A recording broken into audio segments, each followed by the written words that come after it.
Hey guys, it's your girl Tara Crush back with another review, and this time it is for The Oval on BET. If you haven't already, please hit my subscribe button down at the bottom.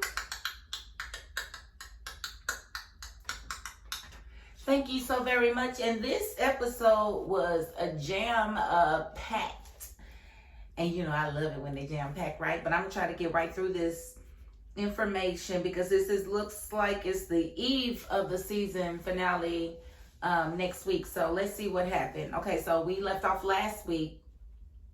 We saw Sharon there with Kareem, and Kareem was acting all, sissified and holding on to Sharon. One minute he's being aggressive, won't let her go. The next minute he's crying, he can't do this without her, and she's gonna tell on him, and they're gonna kill him. He's a black man in America, and doing all of that extra performing. And the next minute she takes the bat and she hits him with it, but she didn't hit him in the head.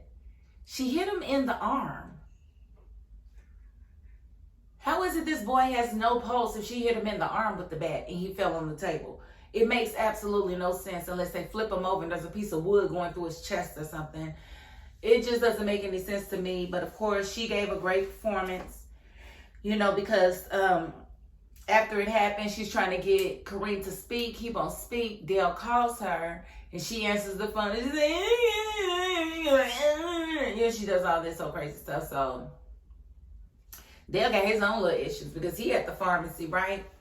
And apparently Antonio's there. He puts the lady out that's in there trying to shop and get her prescriptions, tells her she's got to go. She's upset she ain't coming back. And didn't even notice that Antonio was in the building. Antonio was basically trying to bull truck him into giving him stuff out of the pharmacy. And of course, Dale hasn't been coached on any of this stuff, so he don't know. Dale's like, no, go to hell. And he's like, no, I won't. And, Dale pulls out the stick. Basically, he points it at him and he's like, I'm sick of you people. I'm sick of it. He didn't say you people, but you know what I mean. He's sick of being jacked. He's sick of being bullied. He's sick of all of it. He said, I've had a bad hair day. Bad hair day? Is that what really? If that wasn't the corniest line in the series, like, oh gosh.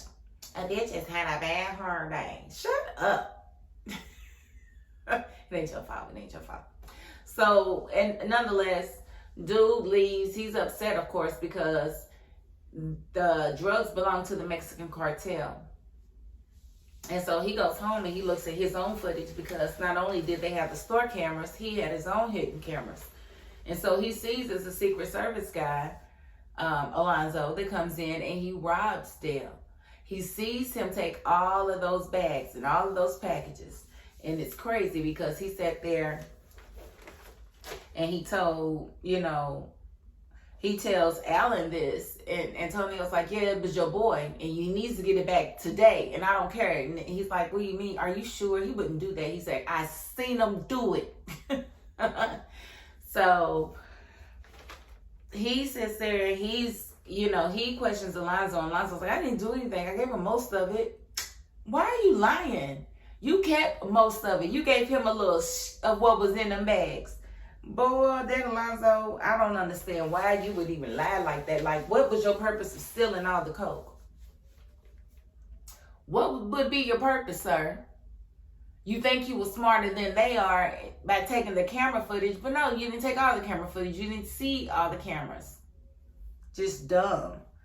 And so now you got Alan looking at you like you're crazy because you sat there and lied about, whether or not you stole the drugs or not. And he knew the whole time. And then you just come out and say, yeah, I'm sorry. I did take them. Yeah, they're in the rental. Yeah, I took them. Sorry. Like, bro, why didn't you just say that in the beginning? Why didn't you just say that in the beginning? What was you going to do with them? Was you going to try to sell them? Come on, Secret Service agent. I'm not going for that. Now, I don't even feel bad for you for what Hunter makes you do. I don't feel bad for you because you probably got that in you anyway. Just dumb. Like, they had you on camera. So you be happy if they don't come and find you, your family, and do something to y'all. For real, for real. And then, you know, Richard called Priscilla over to keep an eye on Nancy. Nancy done lost her mind since they gave her these drugs. She done went from extremely happy to euphoric to being sad to being paranoid to now being angry. The way she was talking to Priscilla, asked Priscilla, was she trying to sleep with her? And Priscilla was like, no, I don't go that way. And she's like, because neither do I. Because Priscilla was trying to help her upstairs. And it was like, she was acting a little too erratic for my taste. Now, no one could have predicted what was coming next, right? But it came. So she did leave Priscilla downstairs, but she went upstairs to lay down, I guess, to go to sleep. And Richard came in, and I don't know, it was something about the way they was handling each other. Richard and Priscilla, something tells me something is definitely going to brew between the two of them. I don't know why, but I have a feeling. If she's about to be a divorcee and he's about to be a widower, yeah, we're just gonna have to see. Okay, and then we seen Eli get busted. He's so dumb. Like, you sit there talking to the first lady like your wife ain't in the next room, like she doesn't have access to the next room, and you're not even really covering your tracks. You're just being sloppy.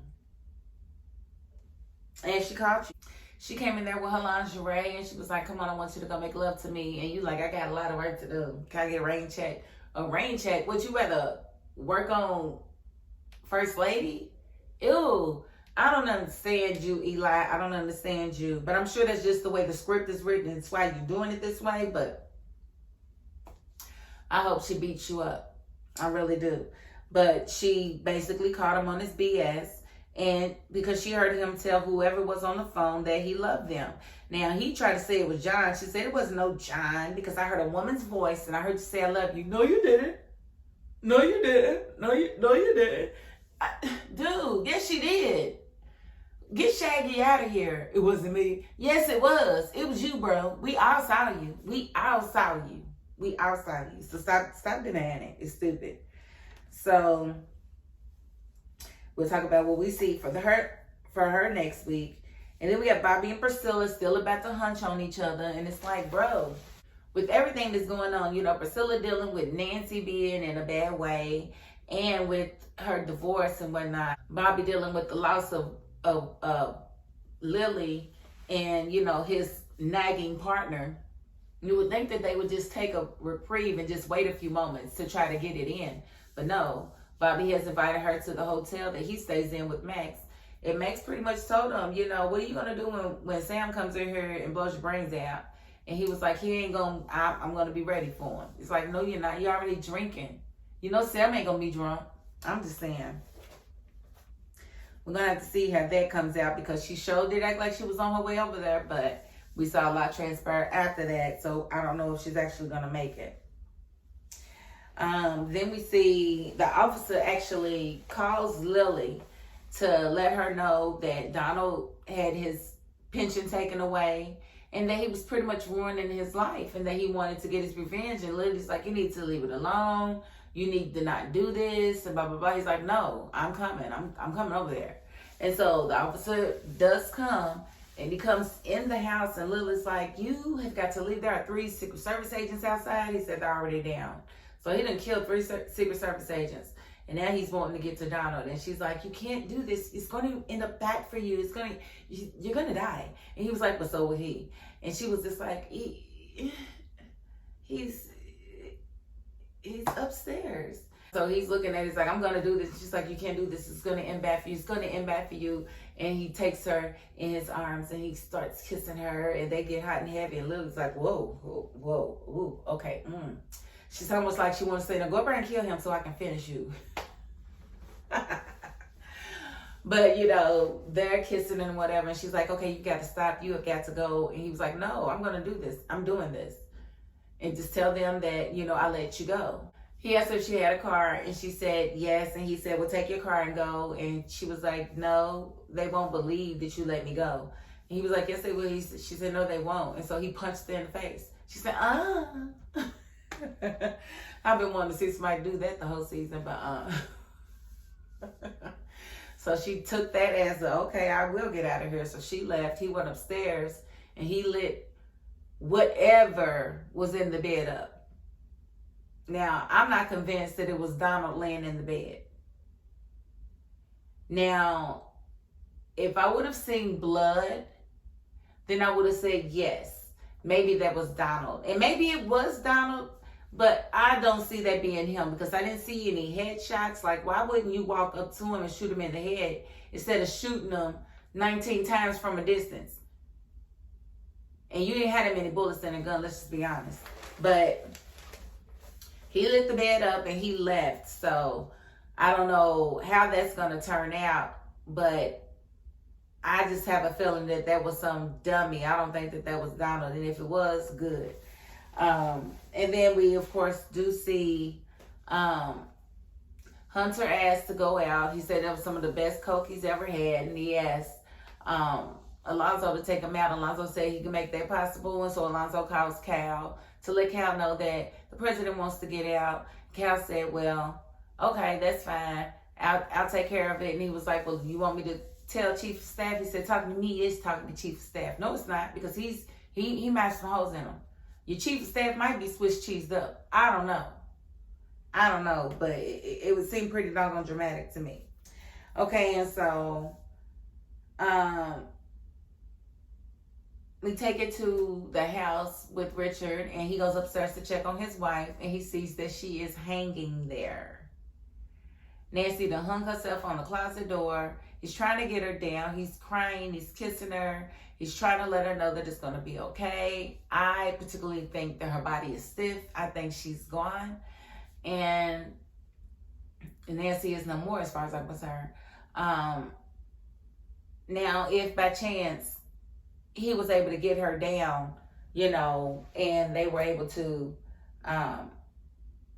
revive her, I don't know. I don't think that's going to be possible but it seems like she just went up there. So I don't know, but he did try to get her off the door. I didn't see where he had succeeded in that. I just saw him very upset. And I think that she actually did kill herself. I think that's it. So basically she went to the compound, meddling with them people. They took her in there. They drugged her up and did God knows what to her.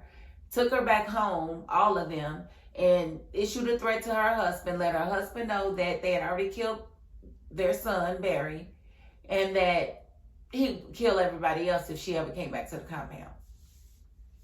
And so they left, and he didn't want to believe Fat Meat Greasy, but now I think he knows Fat Meat Greasy because his wife is definitely hanging on the door now. The only other thing is with Kareem and Sharon is that when Sharon hit him, she called 911. They came to the scene. Well, they said that they had gotten 2 other calls of hearing screams and, somebody from the pharmacy. So Dale called and, the neighbors called. But Dale got there before the police did, and she was like, well, what happened to Kareem? And she was like, so she ain't really able to talk. She's performing like, I don't know what. And I don't know why she would tell the police that they got into a fight. Like, why would you even tell them that when you got a man laying here, you ain't even checked to see if he got a pulse? Now, the paramedic checked to see if he had a pulse and said that he did not. But it looks like next week they're trying to revive him, and maybe he will be revived. But I've got a strong question for y'all. Do y'all think this is the end of the Oval? Because in one episode, they appear to have killed. They got Nancy killing herself. They got Barry dead. They got Kareem dying. They got, Chief of Staff Donald getting shot up possibly. It just seems like, I don't know, are they trying to diminish the series? Like, what are we doing here? I don't understand why and then Sharon's on her way to jail because, of course, she tells these people that she had a fight with Kareem before all this happened, and they immediately put her in cuffs. And she's like, help me, Dale. You should help yourself by remaining silent. That's what you should have done. Like, check him. And they wasn't even concerned with Kareem. They just want to see who they get to lock up. But I'm sure it was written that way. But we'll see what happens next week, because we do see them trying to revive Kareem. We also see Simone fighting the First Lady. I can't wait to see that. She's sick of her stuff. What she won't do is try to steal my husband. So I'm definitely here for that. Yeah, Jason and David are in the cabin, and he's ready to basically get out of there because they feel like they've been compromised, and they have. And so by the time they get ready to leave, they realize that the people are already there. So it's Cal and a few others. And Cal is basically trying to tell Donald, I don't want to go in there because he's crazy. He specializes in explosives. We can't just go in. You know, so he was definitely scared. Donald was definitely not feeling it. Told him to get in there and do what he needed to do. And he just had other people walking in. Because David definitely had to trust Jason with the gun, which was crazy because this same man stabbed you, but he ain't got no other choice. And I think Jason understands now that he has no other choice either. So maybe they'll work together and get out of there, but I don't know. Sam called Max to see if Max would be able to help get the package, and the package being Jason. So Max said he was on his way, so hopefully they can get Jason and David out of there. Only because I don't want to see anything happen to David, because David is eye candy to me. So I can't wait until next week, baby. I really can't. It's next week is the season finale or the series finale. I don't know. It's in the air as far as I'm concerned, because after the way Tyler ended the haves and the have-nots, I don't put anything past them. I don't put nothing past them. So we're just gonna have to wait and see if the show gets renewed, because right now it's not renewed or canceled. So we'll see after next week, you know, what happens. But it's giving series finale, okay? Well, we'll just have to see. All right. So again, if you haven't already, please hit my subscribe button down at the bottom. Y'all, we are rocking and rolling. Like legitimately rocking and rolling with these numbers, and I couldn't be happier. Thank you all for your support. Thank you for subscribing, for sharing my videos, for letting people know about me. I can see the numbers inching up there, and you are greatly appreciated. But again, if you are not the type that likes to subscribe, I get that too. But you got to the end of this video, and that's more than I can ask of anybody. So thank you for that. All right. All right. And that is my $5.02. Peace.